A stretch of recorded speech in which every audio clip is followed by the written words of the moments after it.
दोस्तों, आपका हमारे चैनल उत्तराखंड ऑनलाइन स्टडी में। दोस्तों, इस वीडियो के अंदर हम त्रिभुज के बारे में पढ़ेंगे और त्रिभुज के परिभाषा, त्रिभुज के जितने भी प्रकार होते हैं, चाहे भुजाओं के आधार पर हो चाहे कोणों के आधार पर हो, सभी प्रकारों को, उसके साथ उन सभी प्रकारों को क्षेत्रफल कैसे निकालते हैं, उसके सभी सूत्र जो है इस वीडियो के अंदर कवर करेंगे। साथ के साथ में त्रिभुज से रिलेटेड जो भी इम्पोर्टेंट फैक्ट हैं वो सारे आपको इस वीडियो में बताए जाएंगे। त्रिभुज क्या होता है, उसकी परिभाषा। तीन भुजाओं से घिरी हुई बंद आकृति को त्रिभुज कहते हैं। त्रिभुज में तीन भुजाएं होंगी और तीन भुजाओं के साथ साथ तीन कोण भी होंगे, तो त्रिभुज की परिभाषा हो जाएगी तीन भुजाओं से घिरी हुई बंद आकृति को त्रिभुज कहते हैं। अब त्रिभुज के प्रकार देख लेते हैं। त्रिभुज दो प्रकार के होते हैं।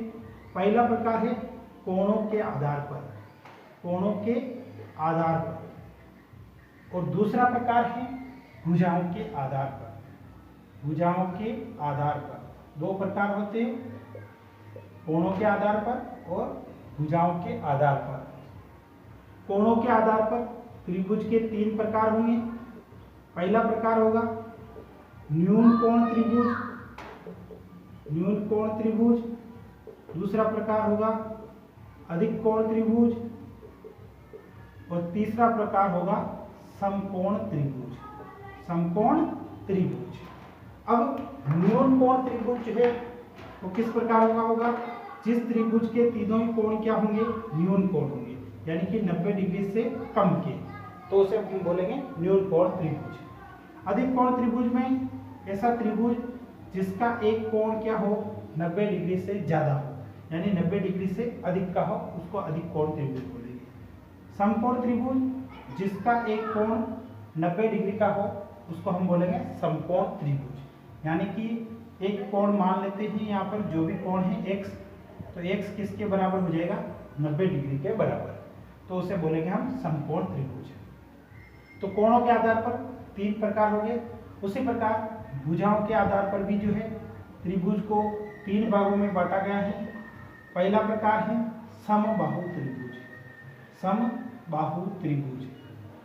दूसरा प्रकार है समद्विबाहु त्रिभुज, समद्विबाहु त्रिभुज। तीसरा प्रकार है विषमबाहु त्रिभुज, विषमबाहु त्रिभुज।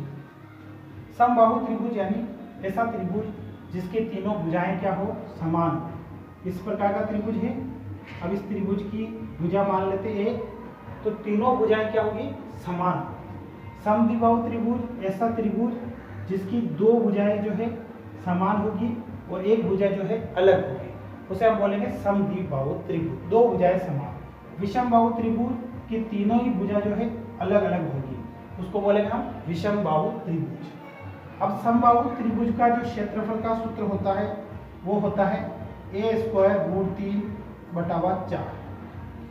समद्विबाहु त्रिभुज का क्षेत्रफल का सूत्र होता है b/4√4a² - b²।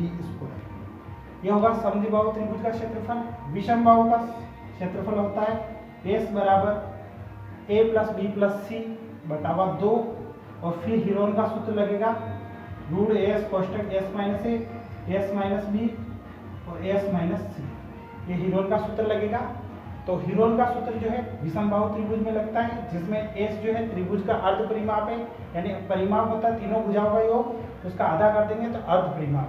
और फिर उसके बाद हमको हीरोन का सूत्र लगाना है। हीरोन का सूत्र है √as कोष्टक s - a, s - b, s - c।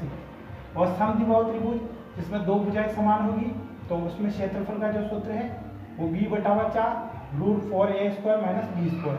a जो है वो समान भुजा होगी, जो दोनों साइड समान है वो भुजा a हो जाएगी। और समबाहु त्रिभुज में तीनों भुजाएं समान होती हैं, तो a²√3/4। और समकोण त्रिभुज का क्षेत्रफल होता है 1/2 आधार यानी कि बेस इंटू ऊंचाई यानी कि हाइट, 1/2 आधार इंटू ऊंचाई। तो इस वीडियो में हमने आपको त्रिभुज के प्रकार और त्रिभुज के अलग अलग प्रकारों के जो क्षेत्रफल निकालने के जो सूत्र है वो सभी इस वीडियो में हमने कवर किए। वीडियो अच्छा लगा तो वीडियो को जरूर लाइक करें और अपने फ्रेंड्स को जरूर शेयर कर दें। धन्यवाद दोस्तों, मिलते हैं नेक्स्ट वीडियो में, तब तक के लिए जय हिंद।